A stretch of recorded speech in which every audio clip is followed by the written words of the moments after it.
Olá, eu sou Daniele Moraes e vamos abordar a parte 3 do módulo Decisão em Grupo e Negociação. Vamos falar agora sobre procedimentos e tipos de negociação.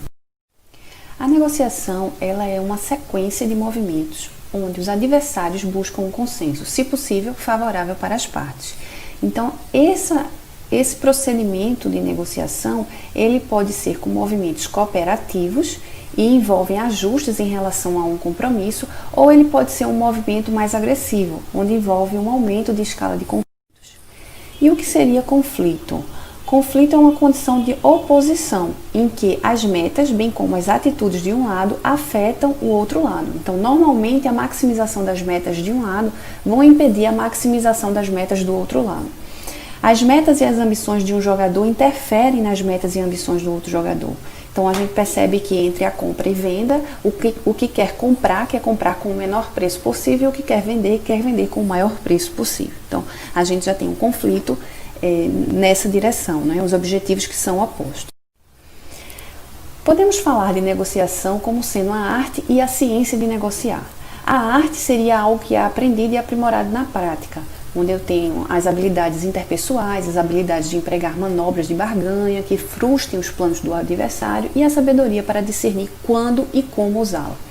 Já a ciência é o procedimento sistematizado, é esse conhecimento de forma analítica colocado para apoiar o decisor ou o negociador. E o que é uma boa negociação? É justamente a obtenção de um acordo favorável, ou seja, a identificação ou rejeição de acordos que sejam desfavoráveis. É sempre necessário mais treinamento na arte e na ciência da negociação e da intervenção, onde deveriam ser incluídas instruções não só do relacionamento interpessoal, como também habilidades de solução do problema analiticamente, que é justamente o apoio analítico que tínhamos falado no início.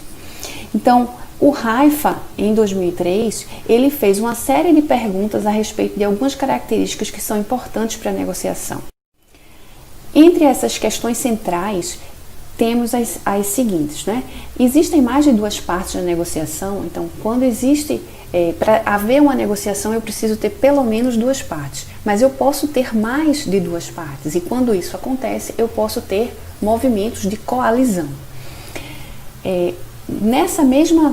Nesse mesmo sentido, a pergunta que é feita é: essas partes são monolíticas? Então, se houver um movimento de coalizão, a gente precisa avaliar se essas partes elas são convergentes, se elas pensam de uma forma estruturada e similar, ou se elas são muito divergentes, porque o processo de negociação ele vai ser diferente dependendo da forma como as pessoas interagem. O jogo é repetitivo, então essa questão do jogo sempre nos remete à teoria dos jogos, né? E a avaliação, se ele é único ou repetitivo, vai diferenciar o comportamento do negociador no processo de negociação. Existem efeitos de vinculação com outras negociações, isso é importante sempre ter em mente, porque o negociador que faz comete algum erro no processo de negociação, esse erro ele é perpetuado ao longo das próximas negociações, tá? Então, essas negociações que são repetitivas, é importante que sempre haja a questão da credibilidade sendo colocada em prática. Há mais de um assunto na negociação, então, normalmente a negociação ela não deve se processar somente em termos do valor, do preço daquilo que está sendo negociado, mas outros assuntos eles podem fazer parte do processo de negociação. Quando isso acontece, o processo fica cada vez mais complexo, porque vários trade-offs devem ser considerados. É necessário chegar a um acordo? Essa é uma pergunta que sempre é feita no processo de negociação, já que para chegar a um resultado seria esse acordo, mas no momento da negociação em que eu tenho um outro negociador, eu posso fazer um processo de negociação com um outro negociador, além daquele que eu estou fazendo, então não é necessário chegar a um acordo, eu posso escolher sair da negociação, tá? Então existem situações em que um acordo não é necessário, mas existem outras situações que eu preciso negociar até chegar a um acordo, como por exemplo um sindicato de alguma classe de operários, por exemplo.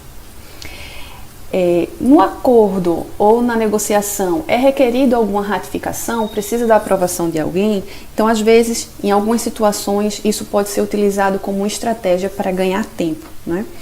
Ou até mesmo quando de fato você tem alguém que está negociando por você, então é necessário fazer a ratificação daquela negociação. Uma outra pergunta que sempre é feita é se as ameaças são possíveis. Então essas ameaças elas podem influenciar os resultados desde que sejam possíveis e acreditáveis, mas se usadas de forma grosseira elas podem endurecer o adversário. Outra questão central do processo é saber se há restrição de tempo ou custos relacionados ao tempo. Então a parte que negocia com pressa está frequentemente em desvantagem. Algumas negociações, a tática de uma das partes pode ser atrasá-las indefinidamente. Os contratos são obrigatórios em muitos conflitos dentro de um país ou acordos que podem ser assinados e as ações executadas de forma obrigatória devem ter contratos, né? Mas em alguns casos, se são negociações mais simples, nem sempre os contratos são exigidos. Em organizações, sim.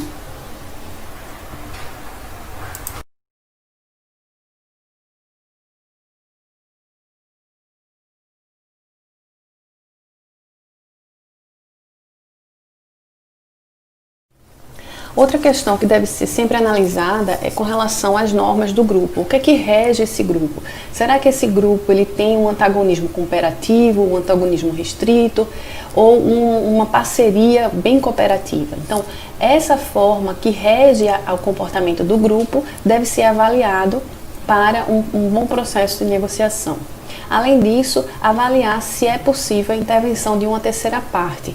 Então, normalmente, quando há resistência para a solução de uma solução, é possível a intervenção externa. E esses interventores podem ser os facilitadores, mediadores ou árbitros. Então, o processo de negociação pode ser entendido como uma passagem de uma situação atual para a situação futura dentro de um campo de forças impulsionadoras e restritivas. Então, podemos achar uma zona de acordo funcional ou um acordo nocivo ou impasse. Quando a gente fala de zona de acordo, a gente pode ter um exemplo de um comprador que quer comprar a 15 e um vendedor que quer comprar a 20.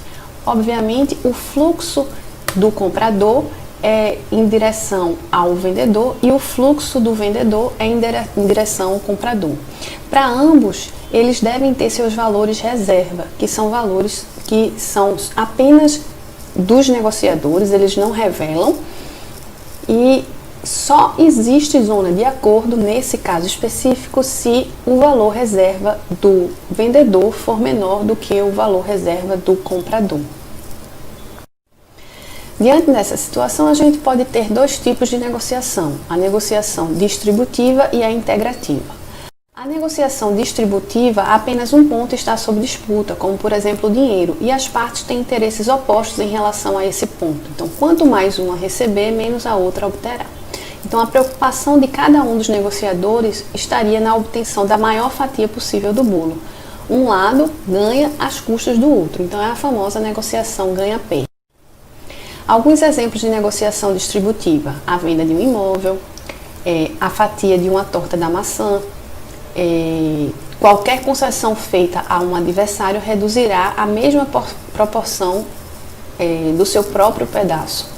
O processo de separação judicial, a partilha de bens do casal, quanto maior a fração do ex-marido, menor a fração da ex-esposa e vice-versa. Ou uma empreiteira que está negociando o tempo que entregará os imóveis residenciais a consumidores. Então, quanto mais tempo a empreiteira pedir para finalizar o projeto, maior a espera dos consumidores. Então, a negociação integrativa, existem pontos distintos sobre os quais versam os debates. As partes não são necessariamente oponentes e não é absolutamente verdadeira a afirmativa que quanto mais um receber, menos a outra obterá da negociação. Então, as partes podem cooperar para aumentar o valor total da operação e ser eventualmente dividida. A negociação integrativa ela vai promover comportamentos colaborativos entre as partes e, assim, ampliação do objeto de negociação na procura de ganhos mútuos. Então, significa a integração dos recursos e capacidades das partes para gerar mais valor. As partes usam da criatividade e o compartilhamento das informações para promover um aumento de valor do que depois será dividido. Então, é a negociação chamada ganha-ganha. Exemplos de negociação integrativa. Eu, por exemplo, tenho dois parceiros comerciais, um necessita de 50 mil e o outro não tem exatamente esse valor para dar agora. Então, ele sugere dar 40 mil agora, mas pode dar o valor remanescente no futuro próximo. Assim, os dois pontos que partem da negociação aqui são dinheiro e o prazo. Não é? Eles integram a mesma negociação. Então, pela negociação distributiva, a gente sai para uma negociação integrativa, integrando dois aspectos. Então, as características da negociação integrativa são: ela estimula os negociadores a fornecer informações significativas sobre suas respectivas situações, explicar por que desejam fechar um negócio, falar sobre seus reais interesses ou restrições empresariais, revelar e explicar em termos gerais suas preferências entre os assuntos ou opções, analisar e revelar eventuais capacidades ou recursos adicionais que talvez interessem a outra parte, que poderiam ser incluídos no acordo, e utilizar o conhecimento adquirido para buscar ações criativas que atendam ao máximo o interesse de ambos os lados. Então, no processo de negociação, o ideal é achar a fronteira eficiente, que é uma região definida onde os ganhos máximos conjuntos são possíveis. Então, essa fronteira eficiente ela pode ser determinada apenas se tiver informação das duas partes, e ela não pode ser calculada com uma parte agindo sozinha. Então, geralmente os resultados das negociações elas ficam fora e abaixo da fronteira eficiente. Os negociadores eles começam a fazer as negociações baseados nos pacotes completos, ou seja, o pacote, a oferta daquele negociador deve ser em função das variáveis que estão sendo negociadas. No caso, o pacote aqui relacionado a dinheiro e tempo. Então, quando o negociador ele dá uma oferta B1, o outro negociador vai dar uma contra-oferta de A1. E assim vai o movimento dos negociadores até chegarem na fronteira eficiente, que nunca vai ser aqui na fronteira, a não ser que tenha um mediador que faça a análise dos dois negociadores para indicar a fronteira eficiente. Normalmente elas chegam aqui. Então, no processo de preparação da negociação, cada parte deve classificar suas preferências. No processo de negociação, os negociadores eles devem avaliar o que eles querem ganhar e também decidirem o que podem perder na forma de alcançar os seus objetivos. Então, eles devem avaliar os valores dos trade-offs e das concessões que devem fazer ao longo do processo. Aqui está um exemplo das duas negociações, né? A negociação ganha-perde, que é uma disputa onde eu tenho os interesses absolutamente conflitantes entre os negociadores, e aqui um exemplo de negociação ganha-perde, onde eu tenho parceria, né? E pontos comuns entre os negociadores.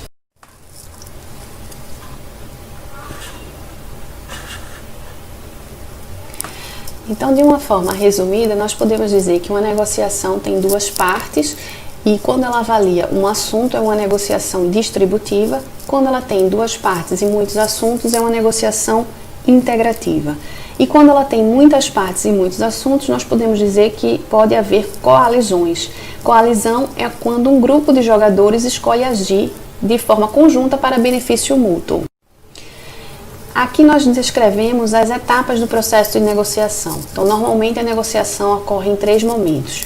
A pré-negociação, que é a etapa de preparação, onde todas as informações são colhidas com relação ao negócio e aos negociadores e ao processo que vai ser utilizado. A reunião de negociação, que é a negociação em si, que acontece em uma série de fases até chegar à ação final, que é o acordo ou não. Esse processo de negociação ele pode ocorrer dentro de 1 hora, de 1 dia, de anos, depende da negociação que está sendo realizada. E pode ocorrer de forma presencial ou através de plataformas de negociação eletrônica. E a pós-negociação, que é a atuação relacionada ao controle e avaliação dessa negociação que foi realizada. Então, as variáveis básicas de um processo de negociação são informação, tempo e poder. A informação é a matéria-prima básica da negociação. Sem ela, você não consegue processar nenhum tipo de análise. Então, toda negociação ela ocorre no tempo e é um jogo de poder de influências. Então, aqui a gente pode avaliar que existem algumas alguns poderes que são pessoais, como atitude, moralidade, persistência, capacidade persuasiva, etc. E alguns poderes que são circunstanciais daquela negociação, seja por experiência, por ter o poder do investimento, ou de posição, ou de algum risco que esteja sendo ocorrido. Né? Bom, esse era o assunto que nós tínhamos a tratar. Muito obrigada. Até a próxima.